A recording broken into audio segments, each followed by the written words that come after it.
What if I told you that a single head once shattered the world's idea of what Africa could create? A head so perfect, so lifelike, that when Europeans found it, they said, this can't be African. Stay to the end, because what happens to this head after its discovery says everything about ownership, pride, and history. I am Joadre, and today we uncover one of Africa's most powerful symbols, the Ifẹ head. A face so human, so real that experts thought it had to be ancient Greek. But how did it leave Ifẹ and end up behind a glass in London? What does it truly mean when Europeans say that this can't be African? Does it mean we are incapable of greatness? No, it simply reflects the arrogance, ignorance, and narrow view of the world. When people say art tells story, this particular one tells two. The story of how Africa built civilization long before the world admitted it. The story of how the same world stole the proof. Another thing I really love about this artifact is something I thought about while researching. I'll tell you about that soon. But first, let's talk about the history of the place where it came from, the ancient city of Ifẹ. In 1938, the ancient city of Ifẹ, the spiritual heart of the Yoruba people, builders are digging foundations in Wumonije compound. When their shovels hit metal, not gold, not tools, but 17 brass and copper heads buried in earth. Among them, one stood out, the Ifẹ Head Museum, registration number AF1939,34.1. It's about 35 centimeters tall, 5.1 kilograms the weight, and 12.5 centimeters wide. The depth is about 15 centimeters. The Ifẹ head is almost like a life-size head. Although they have no brows, the almond-shaped eyes are small in proportion to the head. The lips are slightly apart, which makes it look very realistic, and there are grooves round the front of the neck like skin creases. It was made around the 1400 CE using the lotus wax casting technique. Freestanding, it was perfectly portioned and crowned with a beaded headdress that marked the Oni, the ruler of Ifẹ. When the news came out that they found something like this in Ifẹ, the news spread like wildfire. Scholars from Europe rushed to Ifẹ. When a German ethnologist, Leo Probenius, saw it, he was like, it couldn't have been made by Africans. He said it must have been made by a lost colony of the Greeks. He even claimed Ifẹ was a site of Atlantis. You know Atlantis, that lost civilization. Yes, Atlantis, because heaven forbid that Africans could have created something this beautiful on their own. These people really amuse me, because what then did they think we were capable of? Every artifact they saw, it is not ours. It must have been theirs. It must have been made by their relatives. So why don't they see these things in their own sites? I don't understand. How is it always being found here? Anyway, whose story was it to tell? Was it a discovery or a theft in progress? Because just a year later, now Nigeria is still under British colonial rule. Henry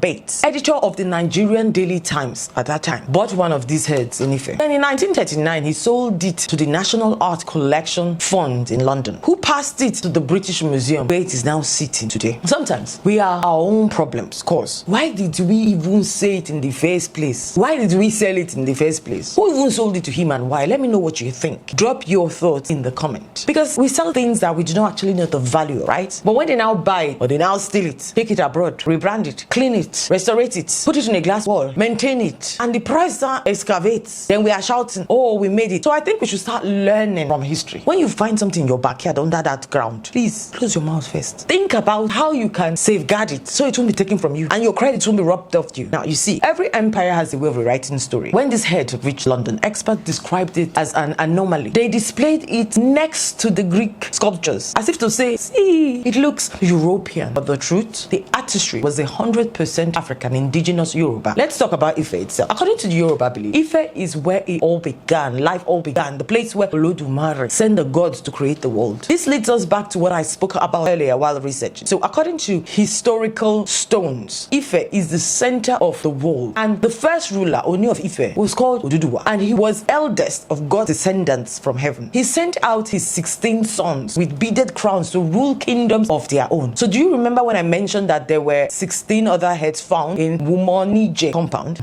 This gives us something to reflect on. Does that mean that the 16 heads found were the 16 sons, and then the most significant one, the Ifẹ head, was his own head, the eldest of God's descendants? I don't know. This gives us something to think about. But if you know the story behind this, the mythology behind it, shaping it, because this is how we're going to grow. So who made these heads? Well, first of all, let's zoom in on what made this head so unique. The lotus wax technique means every piece does not be made once. No copies, no do-overs. You sculpt it in wax, cover it in clay, melt the wax, pour in the metal, and pray that it works. One mistake is forever gone. And this is the same technique that the people in the Benin Empire were using. Now, imagine doing that over 600 years ago without machines or modern furnaces, and end up with something that rivals Michelangelo. Michelangelo was a popular Italian sculptor, by the way, for those that do not not know. That's mastery. On another level, mastery. When it was first shown in London, critics called it the most perfect piece of African art ever seen. But they didn't just praise it.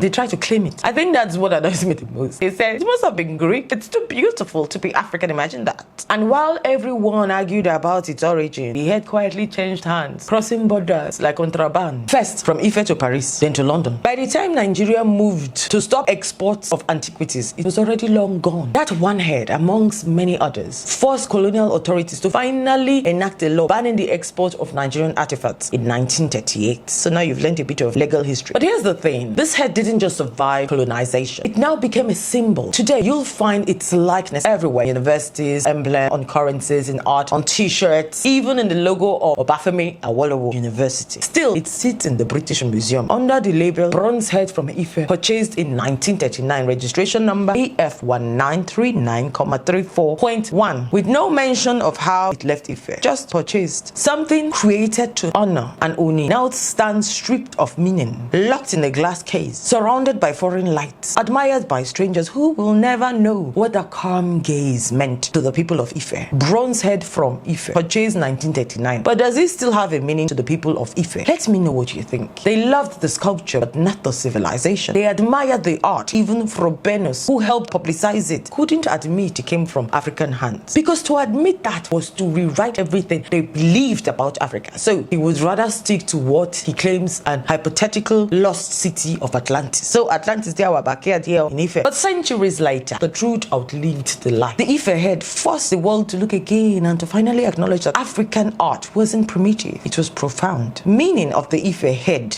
This is something I really want to know. But what I found out was the life-size naturalism isn't about copying reality. It's a way of expressing the divine serenity and balance of a ruler whose ori aligns perfectly with cosmic order. The calm face, closed lips, and symmetric features suggest a being who embodies Iwa Pele. Gentle, noble character, the highest spiritual virtue in Yoruba ethics. That Iwa Pele. I don't know if I pronounced it. In Yoruba thought, an artist, Onishegun Ona, is guided by Osun, the muse of creativity, and Ogun, the Orisha of metal and craft. The last wax technique was a sacred ritual. The process of melting, casting, and revealing metal was seen as a metaphor for creation, creating something out of chaos. Just as Olodumare created the world from water and fire, according to the mythology. In 2010, the same British museum that once doubted its origin partnered with Nigeria's National Commission for Museum and Monument to exhibit it in Kingdom of Ifẹ, sculptures from West Africa. In 2011, it was named one of a history of the world in 100 objects. The irony? The world now calls it one of the greatest masterpieces ever made, but the soil that birthed it can only borrow it back temporarily. So, what do we trade for recognition? And who gets to hold the proof of our greatness? Funny how they call it the head of the Onu of Ifẹ. Yet, it's our necks that still bend. Maybe one day the head will turn, not to be admired briefly in a museum, but to come home for good. Until then, drop your thoughts on this. And let me know which artifact you want me to explore. Don't forget to share, like, comment, drop your comments. If you know more about this Ifẹ head, drop everything beneath. I am Joadre, and we just began this journey to uncover Africa's untold story.